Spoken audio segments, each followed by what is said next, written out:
seasons turn, the drying pools can spell disaster for some, and opportunities for others. Just like taking candy from a baby. But there's a catch. A juvenile African fish eagle is learning an easy way to bag a meal. The stork shakes off his defeat and tries again. A potential partner's beady eyes on him. He can't afford to lose face.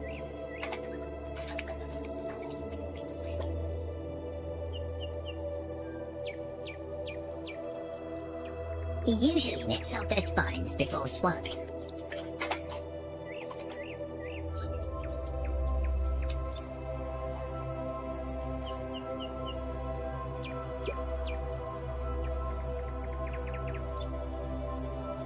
As one of Africa's most voracious predators of its size, the Nile monitor seldom shies away from a challenge.